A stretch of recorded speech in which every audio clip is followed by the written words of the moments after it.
Porque às vezes a pessoa se incomoda porque o outro julga. Nem sempre um psiquiatra vai passar remédio. Nem todo suicídio em potencial avisa.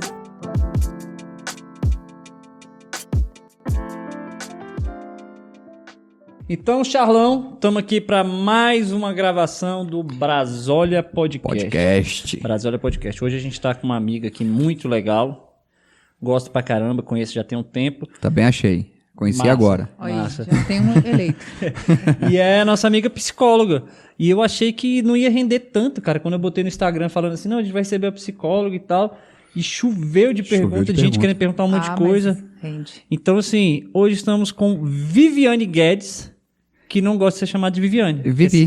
Quer ser chamada de Vivi. Conheci agora e já tô chamando de Vivi. É Vivi. E aí, Vivi? Você é psicóloga quanto... Não, tô falando com você não, doido. O Siri achou que era... E aí, Siri?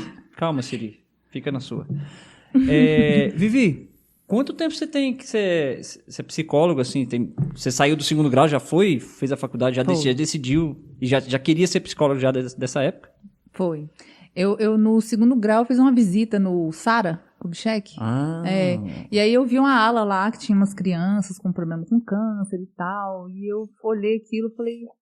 Bom, médico eu não vou ser. Não dá pra mim. Então o que eu posso ser? Enfermeira também não. Psicóloga. Aí eu fiz o vestibular e eu entrei na faculdade e me formei em 2007. Eu trabalhei 5 anos e meio, 6 como psicóloga.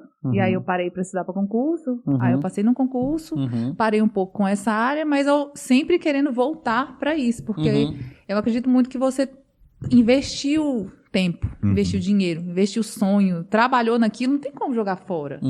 Então eu sempre quis chegar num nível que eu conseguisse conciliar a profissão servidora pública com psicologia. E hoje eu consigo, graças a Deus. Mas é muito mais por paixão até do que por financeiro. Porque eu sempre gostei muito da minha área, sempre fui muito feliz nela. Mas eu trabalhei mais em RH. Então já fiz muita entrevista, muito treinamento.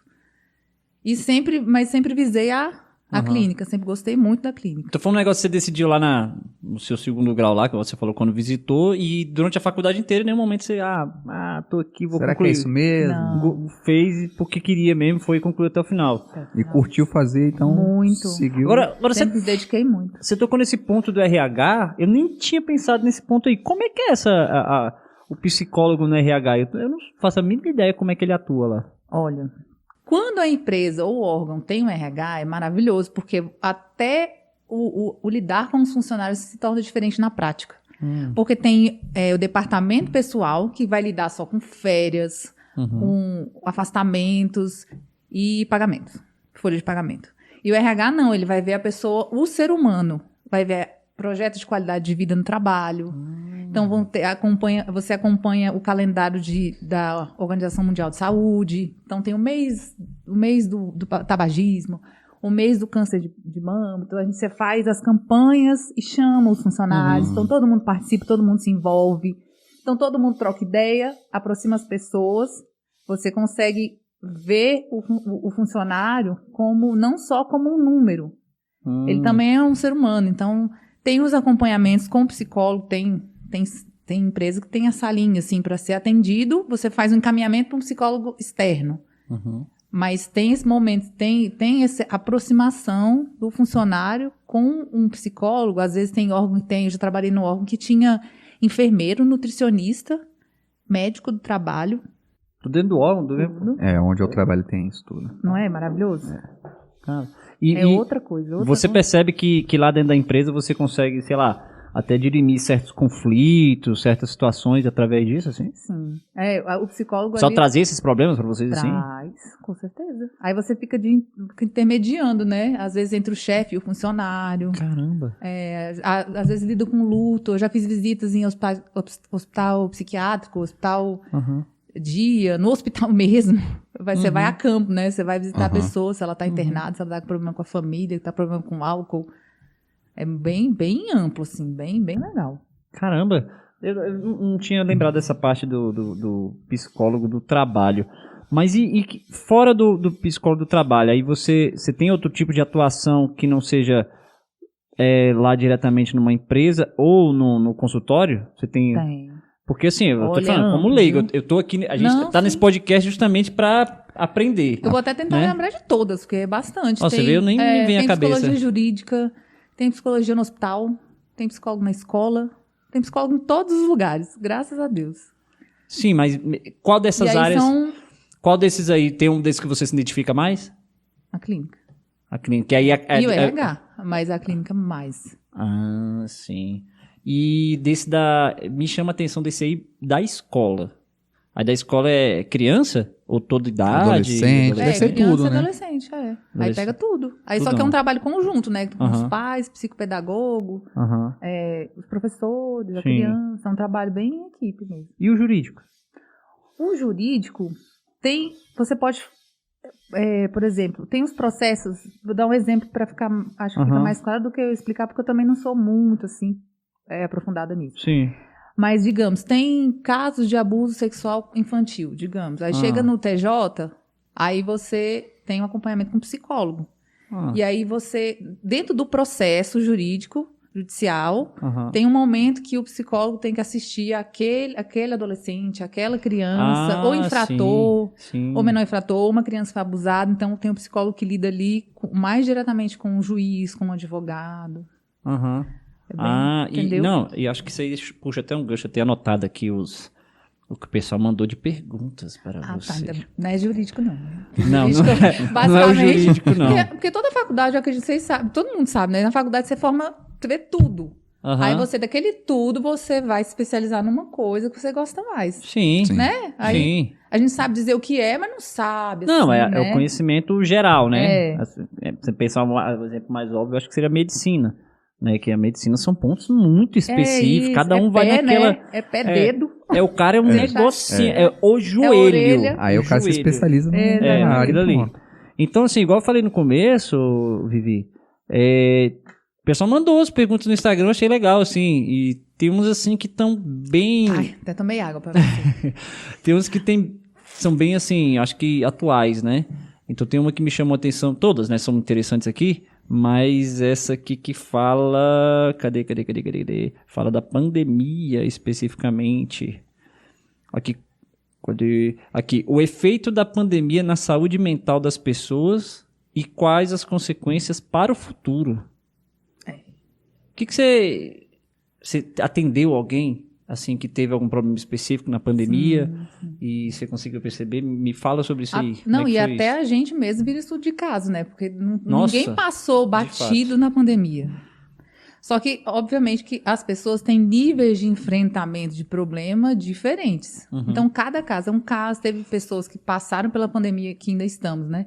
De forma mais amena. Tem pessoas que se mataram, tem pessoas que Sim. perderam Sim. família. E aí, por aí vai. Uhum. Mas o que é em comum em todos é que a gente perdeu a noção total de controle, né?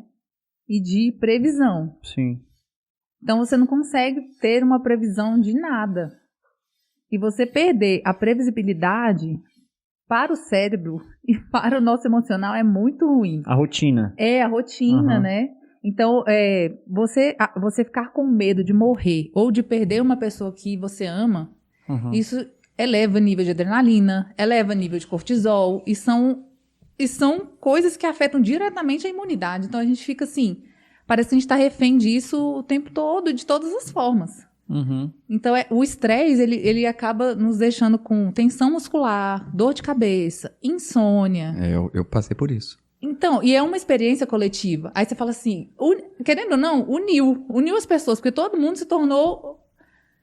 Eu passei por isso, eu A também empatia sinto isso. da dor do outro, né? Porque é uma experiência coletiva. Uhum. E assim, como a gente nunca viveu uma pandemia, menos previsível é. A gente não tem repertório psicológico para viver o que a gente está vivendo. A gente não tem, a gente está criando. E aí, assim, como a pandemia está diminuindo a gravidade dos casos, pelo menos é o que a gente vê na televisão, a gente, com isso, também a gente vai caminhando e se adaptando ao bizarro, né? Porque eu considero bizarro tudo que a gente passou. Você ir para uma academia de máscara, você descer do carro desesperado, a máscara.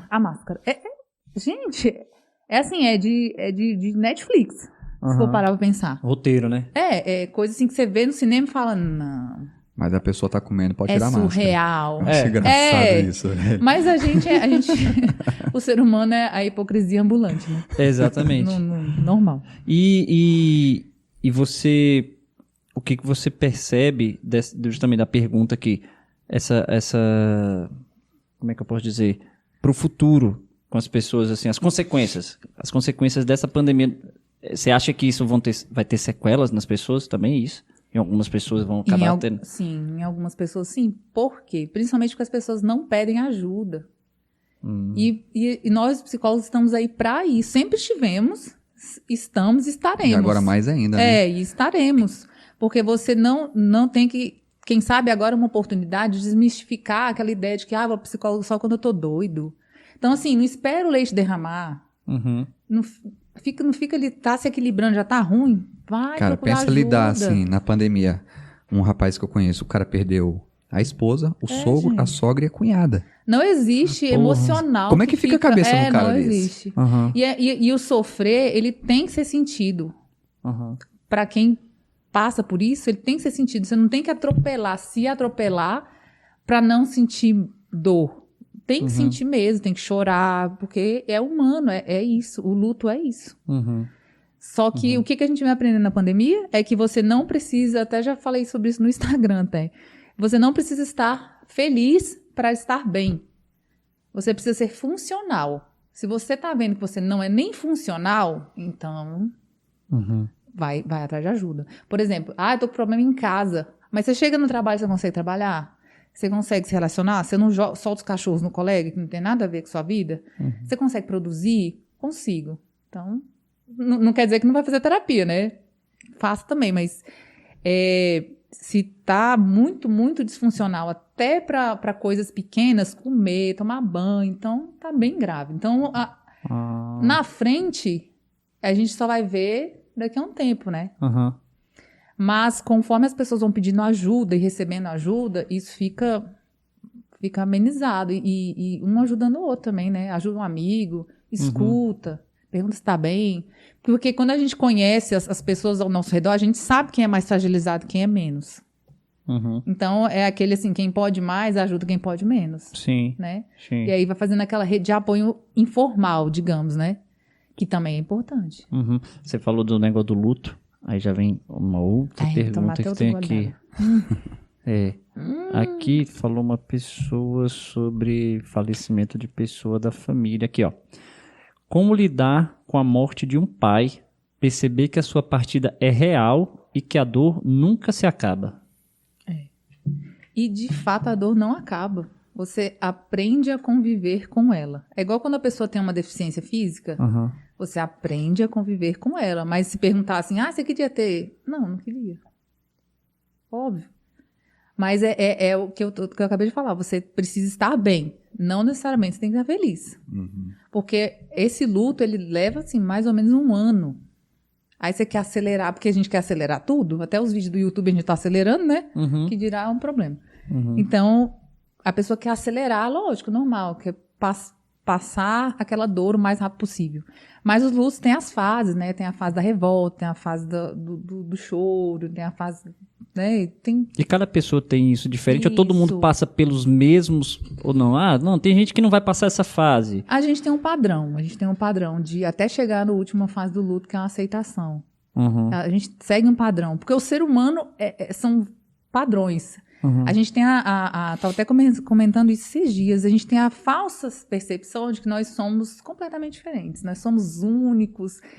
Quando a gente é único em algumas coisas, né? Na nossa essência, no nosso espírito, a gente é único, óbvio. Até no nosso físico. Mas o ser humano tem padrões, é por isso que a psicologia existe, né? A medicina, porque tem um CID lá para dizer os códigos da doença, tem os sintomas, então tem padrão para tudo. Até para o luto. E não é fácil, não tenho o que dizer. É você lidar com o luto de que forma? Aceitando aquele sentimento, não se desesperando com ele e se abraçando. E buscando ajuda se começar a ficar uma rotina disfuncional para a pessoa. E querendo ou não, quando você aceita, você para de sentir culpa. E o luto ainda tem uma outra coisa que acontece às vezes, que é abrir a caixinha de Pandora. Digamos, perde o pai. Aí você vai entrar em contato com aquele seu pai de quando você era criança, o seu pai de quando você era adolescente, digamos uma pessoa que perdeu o pai adulta, né? Aí você vai lembrar de coisas, que magoou, coisas que fez feliz. E acaba mexendo em muitas coisas outras que as pessoas já tinham deixado lá naquele cantinho escondido. Isso, aí chega a tia e conta. Seu pai, aconteceu isso, aquela vez, aquele ano. Aí a pessoa, às vezes é uma coisa que machuca. Às vezes Mas é um você pai acha que importante... bebia e batia. Não bebe mais, não bate mais, mas ele bebia e batia. Mas você acha que, assim, simplesmente acontece, né? Mas você acha importante revisitar isso também pra você até aceitar esse passado ou não? Como é que é isso, assim, até agora? Não é que é importante, é que acontece mesmo. É natural a gente... porque o que a gente vai ter da pessoa que vai embora são as lembranças.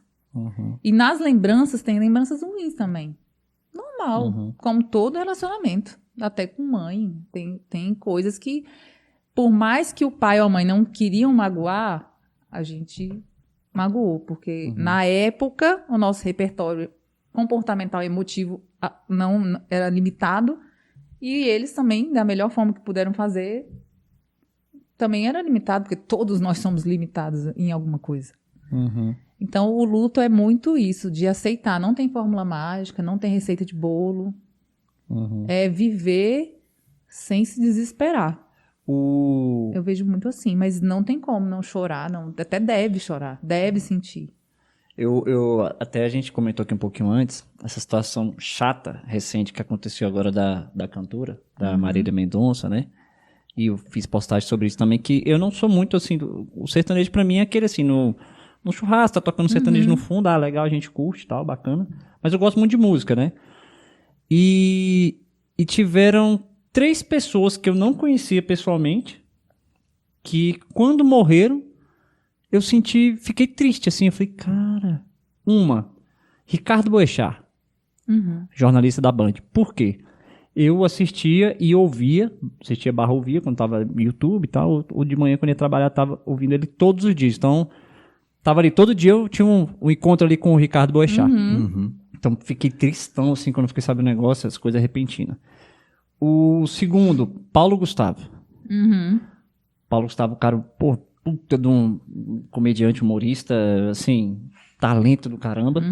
E a terceira agora foi a Marília Mendonça, que eu acho que dos 3, talvez eu que eu tivesse uma certa, até mais distância. Mas eu não sei se pela idade dela, porque eu, apesar de não... Eu reconheci o talento dela, né? Então, se não acompanhava muito a carreira dela, mas reconheci o talento dela, assim, a composição, a voz. Eu achava até a voz dela muito legal era uma voz meio sertaneja, meio soul, assim, né? E tem uma explicação por que isso acontece, cara? Por que eu fiquei triste com essas pessoas? Vou te perguntar uma coisa antes de responder. Não fala muito não, que eu começo a ficar emocionado. Ó, o outro aqui já tá chorando aqui já. Então eu quero que chore. Eu começo a ficar emocionado, velho. Eu quero que chore. Me fala, qual dos 3 você se identifica? Com o quê dos 3? Acho que os 3, ó. Verdade, eu não pensei nisso. Eu acho legal a parte de comunicação. Inclusive, estamos aqui fazendo isso. Isso. O Paulo Gustavo é um cara do humor. Eu sou muito piadista. Então. E a parte da Marília Mendonça, eu acho que é o talento da composição, da música, realmente. Então, acho que eu não tinha pensado por esse lado. Pois é. Já é uma resposta que, assim, a gente, às vezes, sente em luto pelo que a gente não conhece, mas, na verdade, a gente conhece, porque é um pouco da gente ali. Por exemplo, uma pessoa que é idosa, ela vai sentir mais um luto, assim, de um desconhecido, se for um idoso. Se for, né, uma pessoa ali com a mesma faixa etária, e a gente é jovem, então a gente se sente mais próximo de quem é jovem.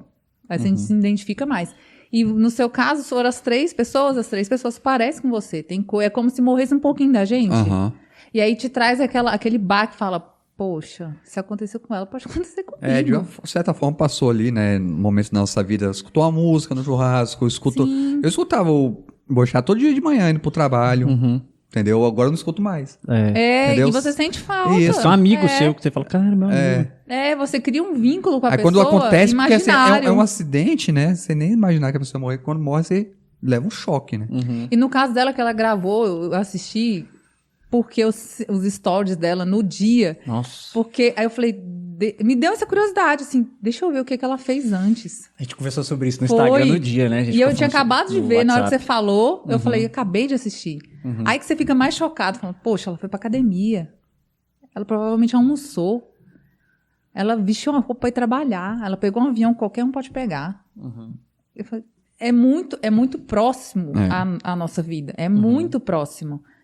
E aí junta a idade, aí quem é mulher? Aí quem é mulher, quem é mãe, quem é batalhadora, que é trabalhadora. E aí, cada item que você vai se identificando mais, vai ficando mais dolorido. Aí você pensa que você tem mãe, como ela tinha. E que se você largar sua mãe, o que vai acontecer? A gente começa a pensar assim. A gente começa a pensar. Mas, ao mesmo tempo, eu gostaria muito que eu e todo mundo, essas reflexões durassem mais tempo. Mas a gente fica 3 dias pensando sobre, daqui a pouco E vai, né? volta tudo pra trás, a gente segue todo mundo errando de novo. E é por isso que é importante a terapia, porque você vai começa a voltar um pouquinho pra trás, vai na sua vida e tentando modificar comportamentos. Gente, hoje tá vindo isso. Do meu celular. O celular O celular tá lá, Luiz, falando. ele quer participar. Cara, Não tem jeito, aproveitando essa parte que eu falei aí, teve uma outra situação que também pra mim foi muito assim, e aí vamos ver também de onde você vai tirar aí que eu tive essa empatia, que eu acho até hoje assim que é uma coisa mais da... Tem gente que acredita nas energias, tem gente que acredita na parte espiritual, pra cada crença. Outro lugar que eu tive uma emoção sinistra foi quando eu fui a Nova York e eu fui visitar o local onde teve o acidente das Torres Gêmeas. Então, olha como é que foi isso. Mas aí... Olha como é... Deixa eu explicar pra você você entender. emocionar aí, Foi assim, bato eu estava com o GPS ligado pra ver onde é que era o local e tal. E, então, assim, como você não conhece, você vai com o GPS, de repente você vai se deparar com... Aí eu olhei, onde é que é? Não é pra ali. Já dava na praça, né? Aí eu fui andando e tal. De repente me deparei com o memorial ali das torres, né? Que tem a... Depois quem procura na internet aí como é que em volta dele tem umas placas de granito preta, marcado em relevo o nome das pessoas que morreram ali. E aí as as águas jogando pra dentro, que representam as lágrimas. E as lágrimas vão caindo e elas somem no meio lá, né? E aí eu cheguei, me deparei com aquilo e comecei a chorar, velho. Do nada, assim. Eu só cheguei, olhei... E, tipo, parado, assim, sem aquela coisa, mas tipo assim, a emoção veio muito forte ali. Eu falei, eu mesmo me emociono, porque eu lembro. Toda vez que eu lembro desse negócio, eu me emociono. E eu fiquei, cara, que é isso? Não é fácil, né? Eu não tinha ninguém ali naquela situação. É. E eu fiquei, o que é isso? Mas cada pessoa que morre, como eu falei, morre um pouco da gente também. Porque eu acredito muito, assim, não é bem espiritual, mas é um pouco um viés espiritual que eu acredito muito que nós... Acho que a gente comentou isso no Zap, né? Que nós todos somos elos de uma corrente só. Então, nós viemos do mesmo lugar, vamos voltar para o mesmo lugar, independente de cor, de dinheiro que tenha, que deixa de ter, do que faz, do que não faz. Nós somos elos de uma só corrente. Então, quando as pessoas se vão, ainda mais de forma brutal, né? Com violência, a gente sente... Porque é uma emoção genuína do ser humano de sentir a dor do outro. É a empatia. Porque a empatia, o povo fala, me colocar no lugar do outro. Não, a gente não consegue se colocar no lugar do outro. A gente consegue ver sobre a perspectiva do outro. Mas se colocar no lugar do outro é impossível. Assim como o outro também não consegue sentar na sua cadeira, assim, como se fosse incorporado dentro de você, né? Não tem como. Mas a emoção que a gente sente é genuína, ainda mais uma tragédia dessa, não tem como. E como você falou de energia, né? Com certeza ali deve ter ao redor desse monumento, né? É um memorial, digamos assim. Tem energia de choro de um monte de gente. Um monte de gente já passou ali, já chorou. Porque assim, aconteceu, sei lá, quando aconteceu, eu tava em casa, moleque, voltando de um cursinho, que eu lembro. E aí, não tive nenhuma... Falei, nossa, aconteceu isso. E você vem, ano após ano, sempre tem o 11 de setembro, 11 de setembro, 11 de setembro. E você vai e não tinha nenhum sentimento de tristeza com isso. Mas cheguei lá, sabia que eu estava na cidade, cheguei na praça, tudo normal. Quando eu vi o memorial, Aí, tipo... Você relembra aquele Foi terror aquele, assim, eu todo. entrei na praça e me foi um Você fala, peso. é porque eu acho que cara real, você fala, caramba, aconteceu mesmo. Você pisa no lugar. É igual, imagina, em Israel, você vê onde Jesus passou, que você fala, meu Deus, ele pisou aqui, ó, aqui, independente de ter passado pedra, chuva, mas ele pisou ali. Aí você fala, caramba, eu estou pisando onde Jesus pisou.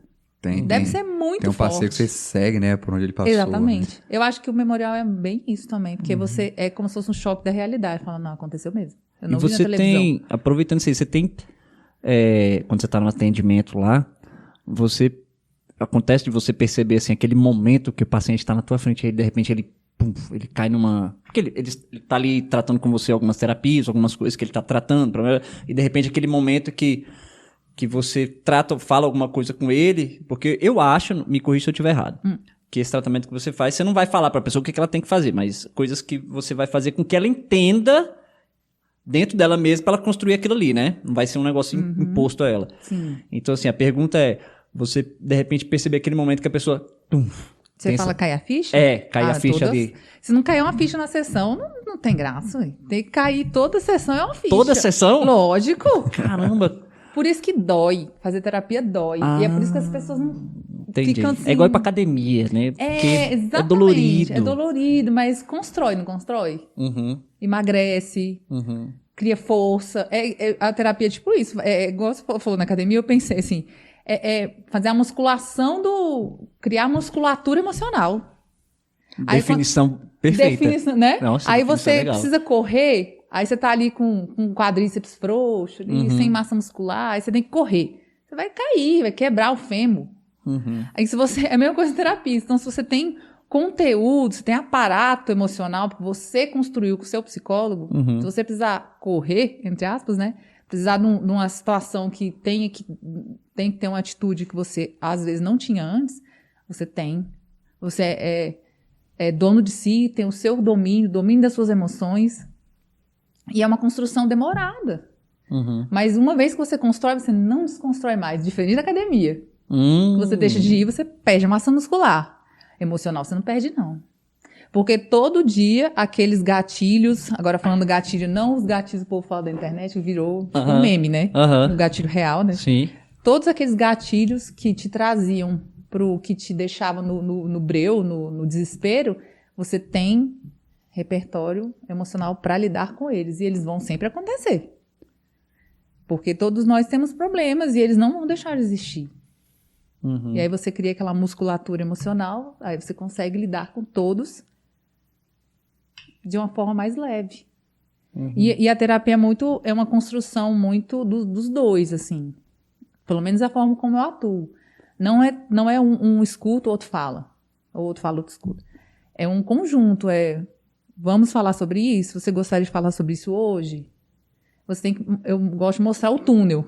É um túnel largo não, longo, que você caminha com a pessoa, segurando na mão dela, mas ela vai na frente. Você vai vamos um pouquinho mais pra cá, vai um pouquinho mais pra cá.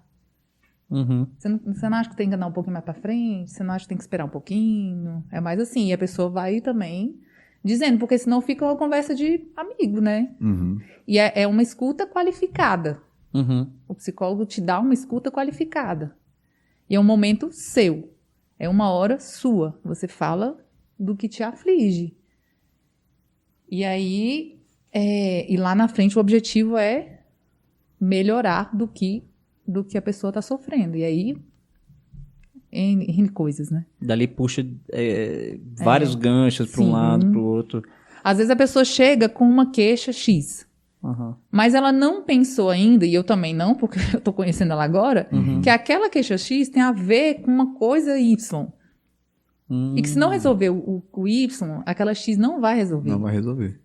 Né? Que é aquela coisa assim, eu tenho que fazer uma dieta. Tá, bom, mas você sabe o que comer? Não, eu como um pouquinho. Mas eu como um pouquinho o quê? Então, se você não voltar lá atrás e ver o que a pessoa come, né, entre aspas, aí ela não vai conseguir mudar um hábito alimentar. É a mesma coisa terapias. Então, às vezes, a queixa tá aqui, né? Tá aqui no presente. E eu dentro da linha que eu atuo, é muito realmente o presente. Mas o presente, ele tá vinculado ao passado. Não tem como. não falar do passado, não tocar no passado. Não vamos ficar lá. Mas é uma sequência de tempo que você vai e volta, e vai e volta. Porque tem tudo a ver. E aí, porque o que nós somos hoje já foi construído. Não nasceu hoje, né? Não brotou, não brotamos, né? São anos de construção. Tem uma... Eu lembrei você falando aí. Ainda bem que as perguntas vão se encaixando justamente nessa conversa. Eu vou lembrar das perguntas que o pessoal vai te fazendo aqui. E aí me vem essa aqui, que tem a ver com isso aí, ó. Como faz para você não se envolver com os problemas dos pacientes? A primeira pergunta é: está causando sofrimento se envolver com os problemas do paciente? Porque se não causa sofrimento, talvez seja o diferencial da pessoa. Né? Por exemplo, eu também sou paciente de alguém. Eu tenho uma médica que me trata com carinho, ela responde o WhatsApp, ela deseja um bom dia, é atenciosa comigo, eu vou gostar. Quem que não vai gostar? Então, talvez essa pessoa se envolver com o paciente, se não causa sofrimento, eu acho que ela tem que alimentar isso. Não tem erro. Eu acho que a pessoa falou no sentido assim, não, mas faz sentido o que você falou. Porque a pessoa talvez pensou nisso no sentido assim, que ele está trazendo ali um problema, uma coisa que de repente é tristeza, e que você vai acabar ficando triste com aquilo também. Então não se envolver nesse ponto. Sim. Só que aí é onde você falou, cara, se causa problema, talvez eu também precise fazer uma terapia, o próprio terapeuta, entendeu? Exatamente. Porque assim, quando a gente cuida do outro, essa pessoa deve cuidar do outro em alguma área. Se ela cuida do outro, você nada mais é do que você pegar um recorte seu e levar para o consultório, ou levar para a clínica, enfim. Porque você não deixa de ser você quando você está atendendo alguém. Não tem como separar. Então, provavelmente, essa pessoa, ela se envolve no problema das pessoas da família, ela se envolve no problema dos amigos, ela é maternal. Então, desmontar essa pessoa para que ela não seja maternal, por exemplo, é terapia mesmo. Se está sofrendo, né? Se está causando sofrimento. Porque, às vezes, a pessoa se incomoda porque o outro julga. Mas eu acho, ou o marido, ou um amigo, mas eu acho que você se envolve muito. Por quê? Até um próprio colega de profissão... mesmo, me envolvo mesmo. Aí começa a se auto-julgar, né? O que não era um problema, verdade, passa a ser. Exatamente. Porque o impacto do outro na nossa vida é muito gigante. Às vezes fala assim, mas eu não me importo com a opinião do outro. Mentira. É mentira, gente. É mentira, gente. Não se engane. É auto-mentira, né? Por que as pessoas se importam mentir para si mesma, com a opinião dos sempre outros? A pior mentira. Por que as pessoas se importam tanto, então? Porque nós somos sociais. Esses dias acho que eu até falei isso mesmo. O povo fala assim, tem aqueles clichês de internet, né? Que eu tento sempre ir contra. Essas frases que todo mundo fica batendo, né? Como se fosse a verdade absoluta. Não que a minha seja, óbvio, né? Mas eu não aguento descer as coisas goela abaixo. Não tenta entrar nessa caixa aí. Eu me basto. Não, gente, ninguém se basta, pelo amor de Deus. Quando a gente nasce, se fala assim, eu me basto, põe ali na grama pra ver se basta. Já morre ali, né? Porque ninguém se basta. Porque nós somos frágeis, a gente precisa de cuidado, a gente precisa de atenção, a gente precisa do olhar do outro, da palavra do outro, da referência. O outro é referência. Então, a gente é vinculado no outro desde que a gente nasce. Quando a gente nasce, a relação é fusional até. A mãe e o bebê e o seio é tudo a mesma coisa só. A gente nem se entende por gente. E não sei por que é assim. É a nossa natureza. Até os animais são sociais. Então, um animal faz carinho no outro. Então, não tem... Porque a gente fala, a gente é humano, nós somos... Não, a gente também é um animal. A gente faz coisas dos animais, de instinto, de biológico, de fisiológico, que entra até naquela questão das mais polêmicas, né? De mulher e homem, né? A guerra dos sexos, né? Que tá muito em voga agora, né? Sim. Que a mulher tem que ser melhor do que o homem, não precisa de homem. Não tem essa também na internet? Sim, eu não preciso de homem. Gente, para com isso. Todo mundo precisa de todo mundo. Agora, na pandemia, a gente viu o isolamento. É horrível. De fato. A opinião do outro é, sim, referência. Porém, a gente tem que escolher quem será esse outro. Não é qualquer um. A opinião do outro tem que contar? Sim. E ela conta? Sim. Mas que outro é esse? Não tem que ser todo mundo. Não tem que ser uma pessoa completamente desconhecida, uma pessoa que não gosta de você. Tem gente que se importa mais com a opinião de quem não gosta de você do que de quem gosta. Como se quisesse impressionar, né? Ficar... E aí já é gasto de energia. Assim, o que eu te perguntei, né, dessa coisa de se importar muito com a opinião do outro. Mas a gente, então, naturalmente vai se importar, só que, será que o termo é isso? Tentar escolher de quem que a gente vai levar a sério, tipo isso? Isso. A opinião daquela pessoa, quem é ela na minha vida? Uhum. Qual a importância ela tem na minha vida? Ela gosta de mim de verdade? Ela quer o meu bem? Isso já faz um filtro, assim, gigante. E como saber disso? Olha, é intuição, é autoconhecimento. Uhum. O autoconhecimento principalmente, porque você sabe estabelecer limites com o outro. Então, se a pessoa desrespeita os seus limites, ela não gosta tanto assim de você, Uhum. né? É igual aquele amigo, é meu amigo, mas ele tá sempre fazendo piada com a sua cara. Uhum. Tudo que você faz, ele desqualifica. Ele tá sempre falando que você tá gordo. Depende Ele também. tá falando que você tá magro. Não, Só fazer o sim. parêntese, né? Não, porque mas tem o amigo também, é o cara que realmente vai te zoar, te esculhambar e fazer claro, tudo mas isso. e se a pessoa não gosta? Porra, Aí você vai magoar, entendeu? É o limite. Eu fico pensando, porque, por exemplo, eu com Mas esse as aqui, pessoas- velho... Mas as pessoas se aproximam por afinidade. Tu tem problema de, tipo assim, de brincar muito e de repente alguém não gostar e tal? Porque eu já passei por isso várias vezes, velho. Porque pra mim é o seguinte, você tá no campo da piada, é piada, velho. Pode ser um negócio mais pesado que for, é piada. Então com esse aqui, as piadas que ele faz é coisa absurda. Não, mas é... Só que parece que quando aí vai pra alguém assim que, tipo, tá fora e a aham. pessoa sabe que é piada, mas, sei lá, às vezes se escandaliza um pouco. Aí Rola. dá um choque Mas assim. os amigos se escolhem por afinidade. Então você, por ser assim, você vai atrair mais pessoas que são assim também. Então, que são pessoas que não vão se ofender com as piadas. Sei não, às vezes tem uns que se ofendem aí. Mas aí ele é seu amigo, ele vai falar. Tem uns que não falam, não. Ah, enfim.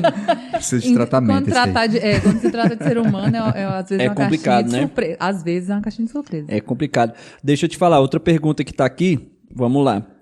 Efeito da pandemia já foi, tá? Vamos lá. Qual a melhor coisa para tratar transtorno de ansiedade sem remédios? Antes de você responder, eu lembrei de um negócio aqui, o seguinte. Eu ouvia muito antes falar que o mal do século é a depressão. Depressão, o mal do século. E agora eu vejo que é o tal da ansiedade. Que aí parece que depois, aí vem a minha parte, que é onde eu estou aqui para aprender. Que parece que elas estão, de certa forma, pelo que eu vi, percebi, elas estão intimamente ligadas. Depressão, mais ansiedade, mais não sei o que, uma coisa é do futuro, outra coisa é do passado e tal. Então aí é que vem falando como lidar com isso sem remédio, mas também para você falar um pouco desse negócio da ansiedade, que fala que é o mal desse momento agora. Deixa eu tentar organizar aqui para não ficar uma coxa de retalhos, né? Bom, a questão que você falou do presente passado, eu lembrei de uma frase que eu escutei esses dias, que é, eu não sei dizer de quem é, mas é assim, o passado, o estresse é excesso de presente, o estresse que todos estamos vivendo, a depressão é excesso de passado e a ansiedade é excesso de futuro. Então, por isso que todos estão interligados, porque... E quando o presente, por exemplo, é muito intenso, muita tensão, tudo aí gera o estresse. Mas o ideal é que a gente fique vivendo o presente. E o ansioso, ele só tá no futuro. É aquela pessoa que tá comendo e tá pensando no jantar. Esse sou eu quando tava mais gordo. Mas aí é outra coisa, né? Então, tratar a ansiedade... que você já vai de encontro com o quê? O ansioso, que é um resultado rápido. Sim. Né? E aí a pessoa já quer correr para o psiquiatra para tomar remédio. Para acabar com aquilo, com aquela dor. Mas a forma mais que eu vejo assim, mais completa, mais efetiva, é, na verdade, um conjunto dos dois, né? É a equipe, né? Um psiquiatra com um psicólogo. Mas, como perguntaram sem medicação, é a psicoterapia mesmo. É a psicoterapia, técnicas de relaxamento, né? É a atividade física, que a atividade física, sim, ela diminui níveis de estresse, ela baixa o cortisol, ela libera hormônios de prazer. Essa ansiedade também desacelera. tem uma descarga hormonal, essa ansiedade aí? Tem do cortisol, adrenalina. Uhum. E aí ela vai deixando a pessoa aí vai virando agitar. Um ciclo vicioso, tipo assim, tô ansioso, aí o hormônio me deixa mais ansioso, aí eu fico mais ansioso, hormônio, e aí vai tudo. Nossa, isso deve virar uma Não, e tem sintomas de tem sintomas de ansiedade que as pessoas nem sabem que são sintomas de ansiedade, que é insônia. Porque o pessoal fez Tem dia que eu deito que cada pensamento que você... É o pensamento acelerado. Caraca, brother, quando você já é 3 horas da manhã, velho. Sério, velho? É. Caramba, que punk isso. Pois é. Que Então doido. tem sintomas, assim, muito extensos. A lista dos sintomas de ansiedade são gigantes, assim. Uhum. Irritabilidade, aparentemente não é ansiedade, mas é. Uhum. É uma coisa também que não parece ansiedade, mas é. É a memória, perda de memória. É desatenção. Às vezes você está falando com a pessoa, ela está te ouvindo. Mas como ela está com o pensamento a 1000, ou às vezes ela dá uma desconectada, porque às vezes o pensamento está tão acelerado que daqui a pouco parece que o cérebro dá um apagão, assim, ó, de alguns segundos. Uhum. Aí a pessoa fala, você ouviu? Ouvi. Aí você pergunta, o que eu falei? Não sei. Se perdeu. Aí, tipo assim, não estava prestando atenção? Eu falei, tava. Mas, assim, é porque o cérebro tá super, tá em hipervigilância. Mas isso tem a ver com o momento atual, essa ansiedade? Sei lá, muita informação, muita tecnologia, muita coisa, tudo imediatismo. Exatamente. E aí o ser humano vai acostumando com isso? Sim, começou aí, né? Aí veio a pandemia só... E o Brasil, eu estava vendo na internet esses dias, que nas pesquisas da OMS, o Brasil é o país do mundo que mais tem ansiedade. Nossa, sério? O Brasil. Caramba. Porque, assim, a gente sempre escuta falar muito que o brasileiro é um povo muito feliz, muito tranquilão, não sei o quê. E aí, de repente, Mas mais ansioso. a agitação, a aparente felicidade, a pessoa está produzindo muito, está fazendo de tudo, e aquela pessoa que tem 3 empregos e vai e tem a segunda jornada, terceira jornada, a pessoa está ansiosa. Uhum. E aí, alguma das técnicas de relaxamento que não precisa de medicação também, é tipo assim, por exemplo, dar uma dica. Você tá, e as pessoas se percebem, todo mundo se percebe. Você tá muito agitado, você vê que você começa a respirar curto, aí quando você percebe que o coração já tá acelerado, você tem que parar assim, ó, tem que se tocar e parar assim. Não, pera. Para tudo que você tá fazendo. Se você tá fazendo comida, para. Se você tá estudando, para. Fica ali 5 minutos, ó, faz a respiração. Inspira 3 segundos, solta o ar em 6 segundos, faz ali, uns 5 minutos pelo menos, e vai desacelerando, porque senão... E é muito... e quando a ansiedade está muito grande, ela se torna um desespero, que é a incapacidade de esperar. Então, é uma agonia que não tem nome nem sobrenome. É só uma agonia. E é uma agonia física. E para aquilo ali virar um pico e ir num pânico, num surto de pânico, num ataque de pânico, é daqui para ali. Então, talvez essa parada, assim, às vezes, de conscientização ali momentânea, não, deixa eu parar, deixa eu respirar, deixa eu ver o que é real, o que não é. E assim, e a falta de atenção? Às vezes eu tô fazendo o que? Eu mexo com foto, tô mexendo com foto, de repente eu...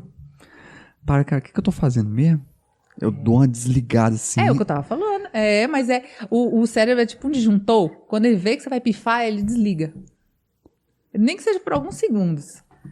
Já viu as pessoas passam uma grande emoção e desmaiam?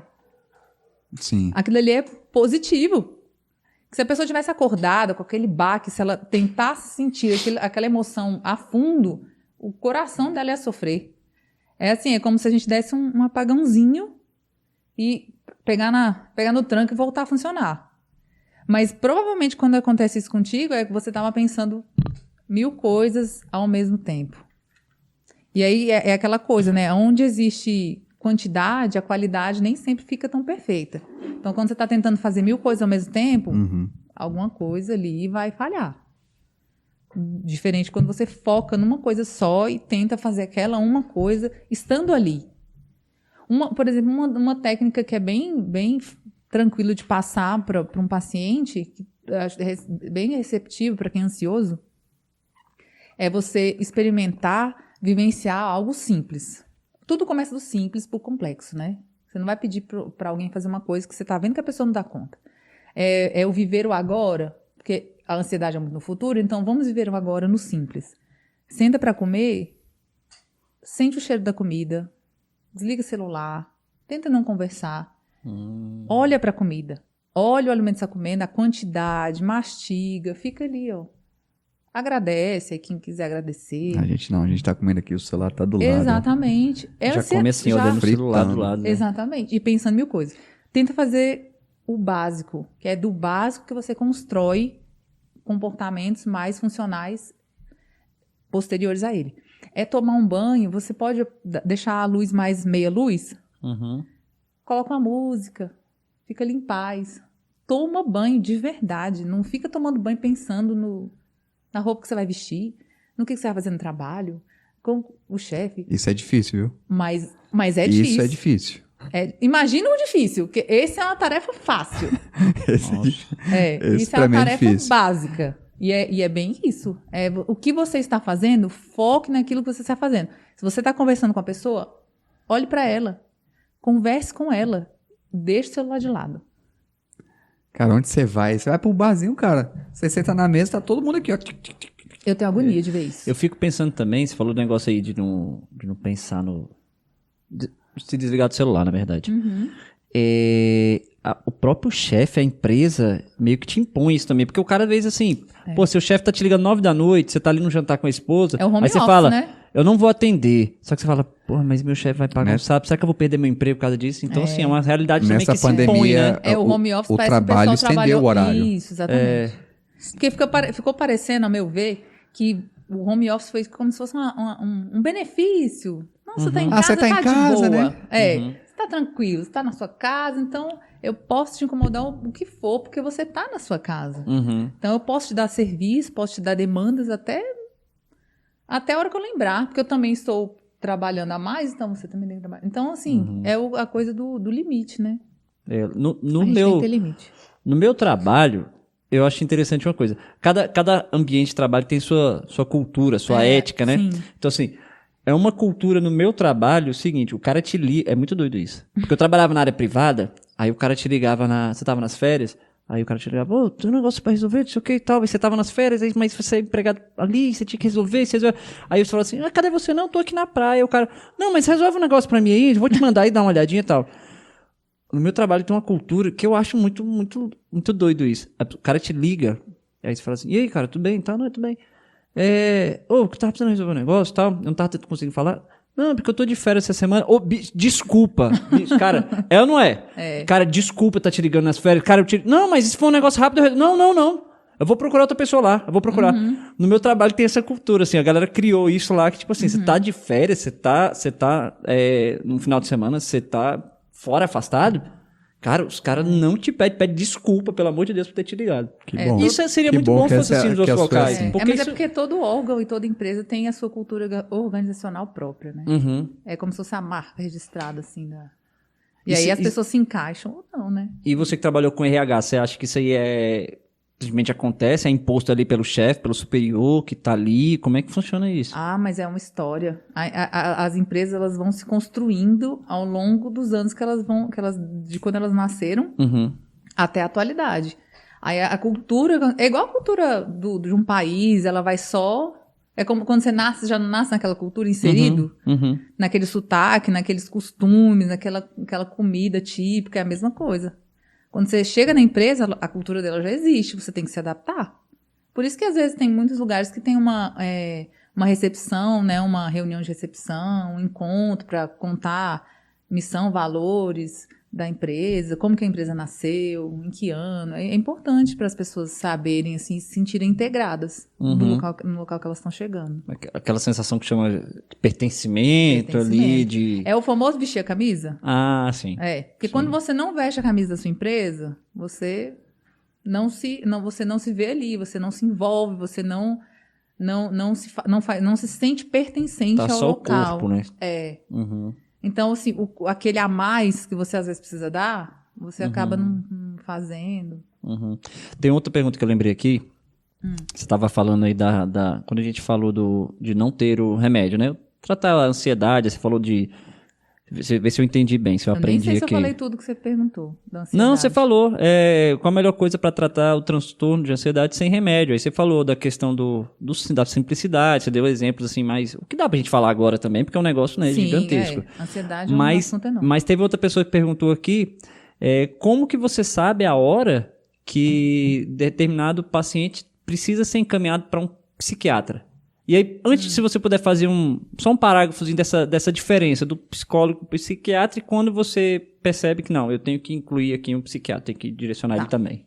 Bom, primeiro eu só vou repetir a opinião que eu tenho, é que quando você está com algum transtorno emocional, transtorno mental, que eu tenho até medo de falar assim, né, transtorno mental, porque as pessoas têm preconceito, né, parece que, só que para mim, como é tão natural, eu vejo uma forma leve. Sim. Para mim é ok falar esse termo, assim, mas é o termo, né? Transtorno mental.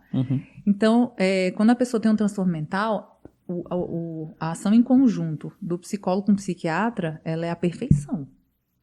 Né? É igual quando você machuca. Se você vai no ortopedista, você vai num fisioterapeuta, perfeito. Maravilhoso. Mas se você vai só no médico, às vezes vai ficar ok. Mas poderia ficar melhor, né? Então, agora a diferença dos dois. Os dois tratam problemas de cunho emocional, de cunho mental, seja como queira chamar. Só que isso é o que os dois, as duas partes tratam. Porém, o psiquiatra, ele é formado em medicina. Se eu não me engano, depois que forma-se médico, tem que fazer 3 ou 4 anos de especialização, né? Sim. Naquela área de psiquiatria. Residência, eu acho que chama, né? É uma especialização. Isso. Uma especialização. E aí, para ser psiquiatra. E como médico, ele vai ver a parte orgânica. Ele vai ver o cérebro. Ele vai ver o físico da coisa, né? Sim. Porque é aquela coisa de... O meu emocional afetou meu cérebro ou foi meu cérebro que afetou meu emocional? Ele vai ver o ovo essa e a questão. galinha, né? E ele vai... Aquela assim, você não sabe o que... Vai ver, esse hormônio aqui também, ver no exame mesmo. Exatamente. Não tinha pensado nisso. E eles avaliam os sintomas que a pessoa está apresentando. E vai encaixar a pessoa nos padrões de determinado CID, de determinado transtorno mental. Ou não. Sim. Porque às vezes a pessoa fala assim, mas eu vou lá tomar remédio. Não, às vezes ele vai falar, não, você não tem precisão de tomar remédio. Nem sempre um psiquiatra vai passar remédio. Mas ele também está ali para isso, também, né? Só que assim, também outra coisa que as pessoas pensam que não, ele não vai me ouvir, ele só vai passar remédio. Não, ele vai te ouvir. O psiquiatra também tem uma escuta diferente de um outro médico. Afinal, ele está tratando do emocional de alguém. Então, ele também não vai ser aquele médico, bom, eu acredito que não, né? Que vai falar com o outro assim, né? Não vai nem olhar. Ele tem que ter uma escuta, ele tem um momento de escuta. Só que é muito pontual, né? É cirúrgico. Ele vai ver o seu sintoma, vai ouvir o seu problema, vai ver como você está, vai passar o medicamento ou não. E é aquela consulta que você volta mês que vem. E o psicólogo, de uma consulta com o psiquiatra até a outra, dura um mês. E ele, um mês, como é que faz? A medicação é importantíssima. Ainda bem que nós temos ela. E tomara que as pessoas cada vez mais tenham menos preconceito com o se medicar. Quando de fato for necessário, o médico verificou que é necessário. Sim, tem que ver como fosse um problema cardíaco, um problema de dor de cabeça. É um medicamento, como outro qualquer. E se ele não tivesse, o que ia fazer? Ia ficar muito pior. E o psicólogo é formado em psicologia, e é uma formação que dura 5 anos. E aí a pessoa, se quiser se especializar, escolhe uma das teorias ou um ramo jurídico, né? Da saúde, e vai se aprofundar mais naquilo ali, que ela gostou mais, que viu na faculdade.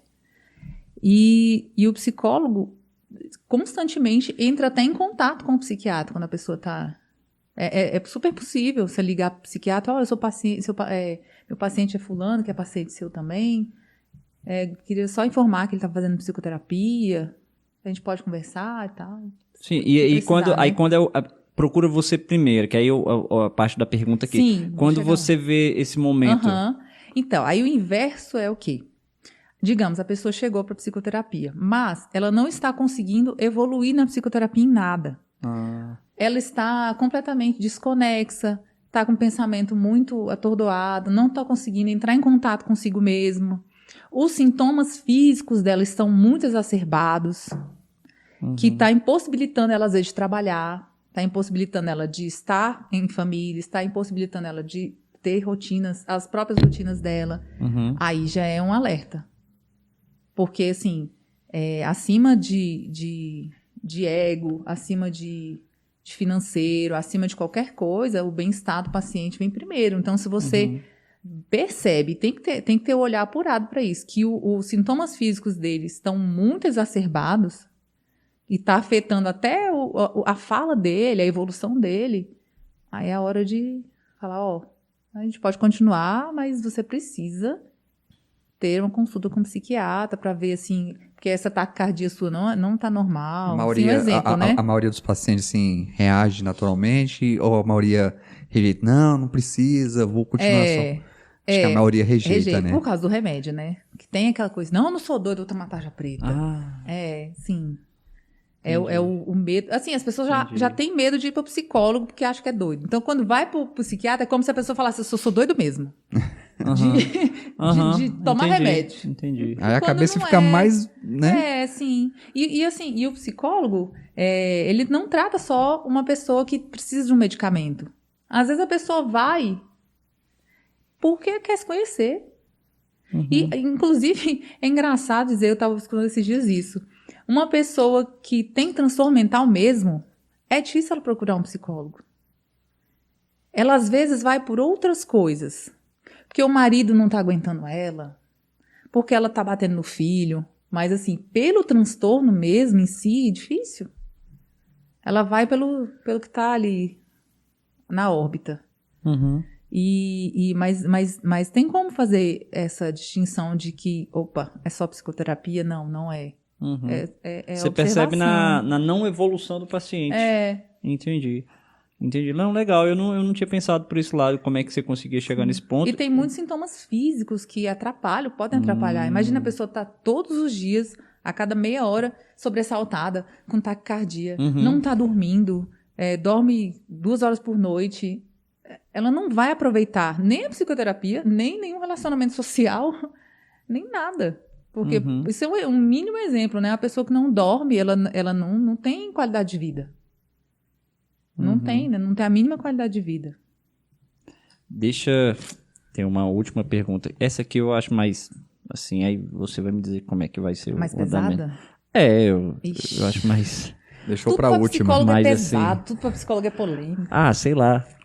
Que lida com um assunto mais complicado, né? Assim, como discernir uma real ideação suicida de alguém ou se apenas está querendo chamar a atenção? Primeiro, essa foi a pergunta, mas aí eu já vou emendar aqui com uma coisinha. Porque eu, de novo, aqui na minha parte leigo da história, dar uma resposta para uma pessoa, você é profissional da área, e aí dar uma resposta dessa, primeiro eu falo, é possível dar uma resposta dessa para que a pessoa leiga, não seja profissional da área, não sei o que, possa de repente falar assim, não, eu vou usar isso aqui que a Viviane falou e vou discernir isso. Sim, possível.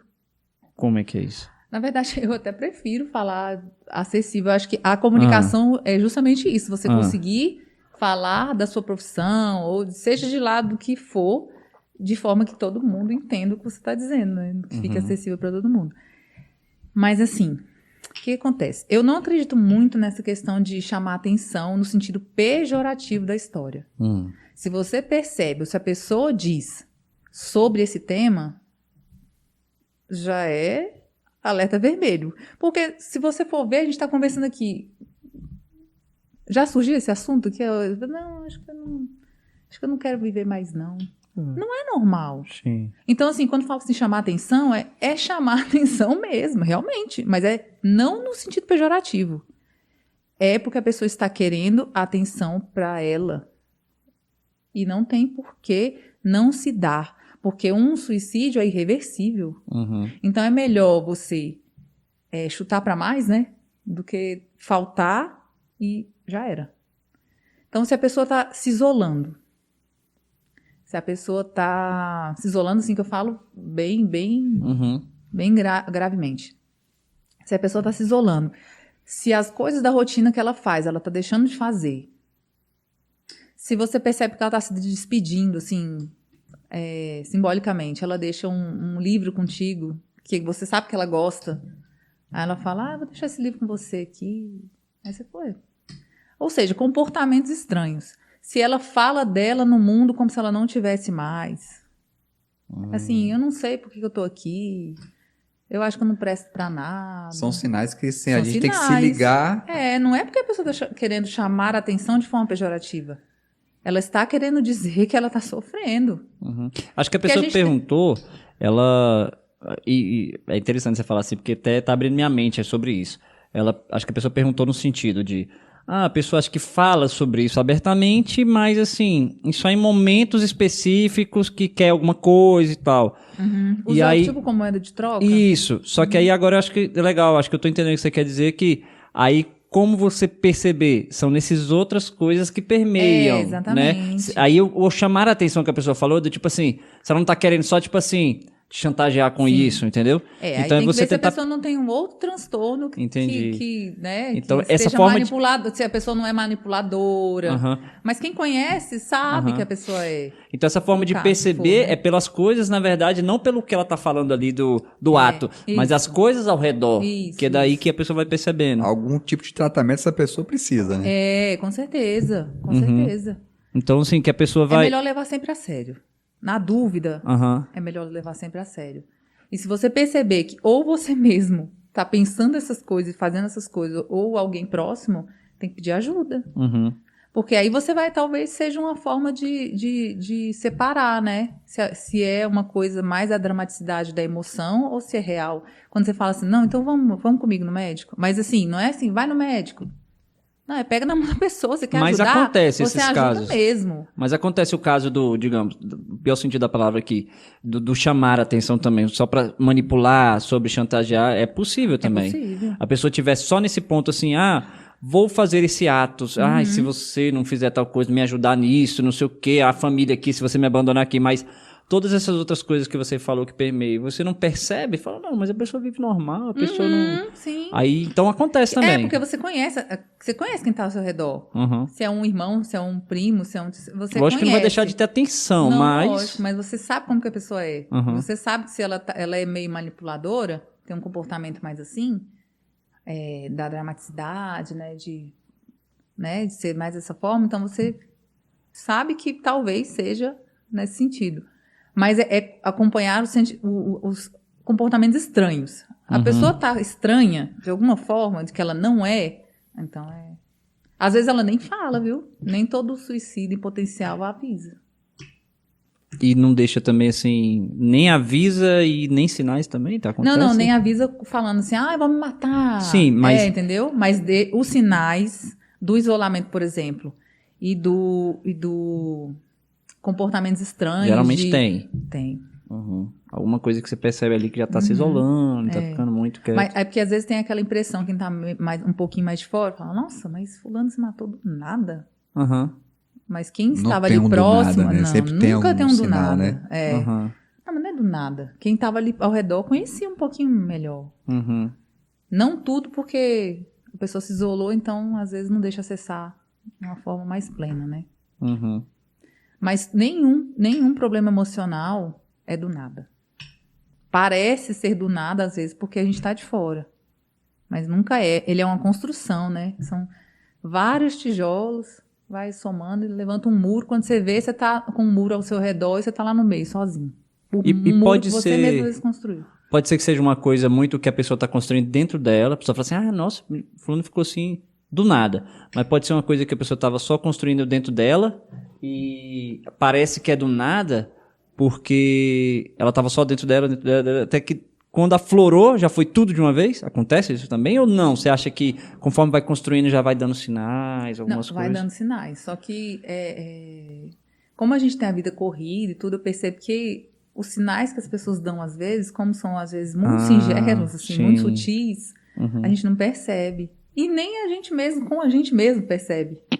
A gente vai construindo, como eu falei, a gente vai construindo um muro ao nosso redor e cada dia um pedacinho. Mas quando você vai olhar no todo, você já se isolou. Uhum. E aí, às vezes, aí é a famosa gota d'água, né? Às vezes, falar, é do nada. Só bateu o carro, aí a pessoa dá uma crise de choro, assim, porque é isso, foi a gota d'água num copo que já estava cheio. Sim. Naqueles vários tijolinhos que foram subindo aquele muro. Nossa.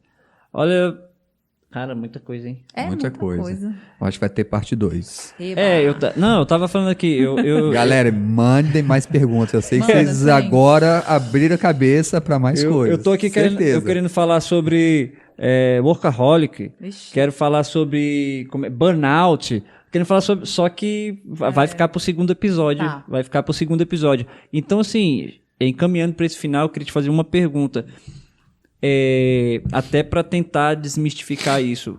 Como que a pessoa que tá, de repente, acompanhando a gente aí vai falar assim, como é que você pode falar que ou ela mesma, ou pra alguma pessoa próxima que está precisando.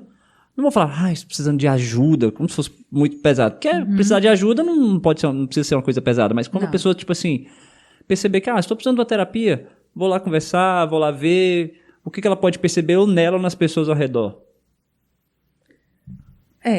Geralmente isso acontece com as pessoas que são mais próximas a gente, né? Então acaba que quando você é próximo a alguém, digamos que é um amigo, então você sabe como acessar ele da melhor forma. Com palavras mesmo. Às vezes até brincando. Não, cara, vamos... Acho que você tá precisando de ajuda. Às vezes falando assim mesmo. A pessoa vai entender e não vai se ofender. Ou se a pessoa vai... Assim, as palavras, elas vão vir. Porque geralmente a gente oferece ajuda para quem tá mais próximo, né? A gente tem essa limitação. Mas que seja assim, né? Pelo menos. Que a gente esteja atento uns aos outros. E veja qualquer sinal de alerta como importante. Não como algo banal, que vai passar. Porque é aquela coisa assim, ó. Se tá mostrando... É tipo um iceberg. Se a pessoa está demonstrando, você está vendo a ponta. O iceberg está inteiro lá embaixo. Que ela não está te mostrando. Se está aparecendo é porque... o grosso está escondido, exatamente. viu? E às vezes pode parecer que não, mas quem é muito extrovertido, quem brinca muito, é mais ainda. A pontinha do iceberg é menorzinha ainda para perceber. Então é uma questão de atenção e saber como falar. Não tem muito fórmula mágica para oferecer ajuda a alguém. Eu acredito que quando a pessoa está fragilizada, se você oferecer dessa forma mesmo, você está precisando de alguma coisa, a pessoa às vezes já começa até a chorar. E aí, agora ela tá aberta a ajuda ou não, aí já é com ela, Tem pessoas né? que é mais fácil, tem pessoas que é mais difícil. Né? Porque tem pessoas que vão pra psicoterapia porque o marido falou que ela precisava, porque o pai falou que ela precisava. Nem sempre a pessoa caminha pra psicoterapia porque ela mesma quer. Mas aí ela vai tomando conhecimento sobre si e vai vendo que é legal. E nem sempre é assim... eu preciso de psicólogo. Não, às vezes não é uma precisão de vai surtar. Assim, aquela coisa bem clichê. É meramente um momento seu para você falar. Às vezes a pessoa não tem aquilo na vida, não tem uma pessoa para escutá-la como ela, como ser humano, para ouvir o que ela tem a dizer. As coisas que ela pensa, o que ela sofre. Às vezes ela não tem na vida dela nenhum amigo para falar. E é válido a procura pelo psicólogo. Por mais que não seja um amigo, né? Mas é uma escuta real. Tem uma coisa real ali, não é fake, né? E você faz atendimento? Sim. Faz atendimento e atendimento seu presencial, via online? Como é que faz para achar a Vivi? Então, por enquanto é online. Porque por questões de trabalho, eu atendo na minha folga. E aí, por conta dos horários, eu não consigo ainda atender na clínica conforme os moldes de uma clínica precisam, né? Sim. Então, eu faço atendimento online, por enquanto. E aí, para me achar, é o Instagram. Qual é o Instagram?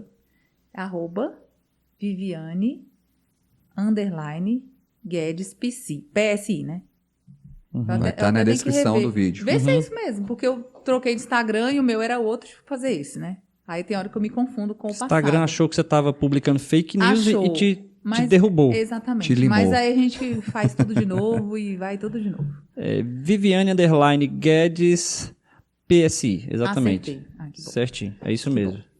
E aí lá tem meu telefone, Uhum, ou manda no direct. uhum. Aí é só. Você que quer bater um papo, É. Vivi tá aí. E segue a Vivi, porque eu vi que você posta sempre umas frasezinhas legais, sempre dá uma dicasinha, posta uns videozinhos engraçados sobre coisas do dia a dia.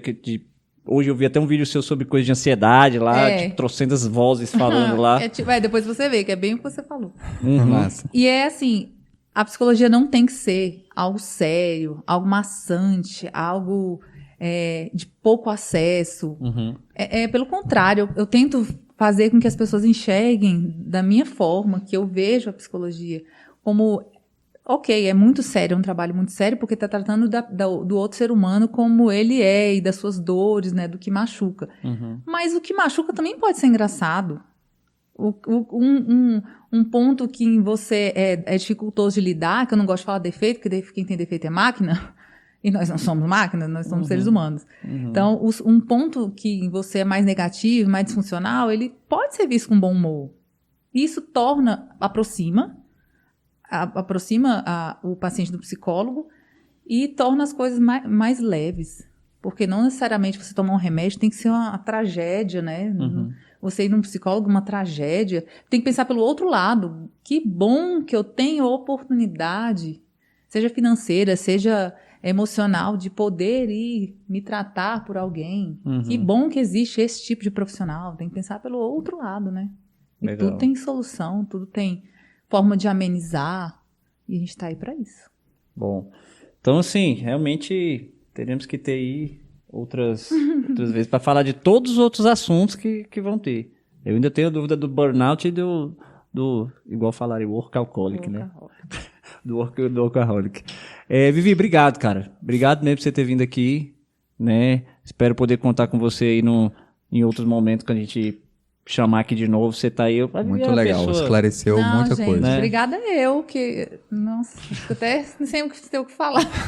Não, já falou bastante. Já falou bastante. Mas eu só agradecer a oportunidade que vocês deram para dar voz à psicologia, mesmo que seja através de mim, que sou tão pequena ainda, perto de muitas pessoas que eu vejo, assim, que eu sigo, que eu acompanho o trabalho, né? Mas a gente tá sempre assim, é aquela coisa que você falou, é um ajudando o outro, né? Sim. Então, até nesse ponto aí. E a gente vai estudando, vai se aprimorando. Então, para você que quer acompanhar a Vivi, quer falar com ela aí, Instagram, Viviane_Guedes PSI. Ó, De acertei. psicologia. Exatamente. Vivi, obrigado, viu? Um beijo. Valeu, Vivi. Valeu. Beijo.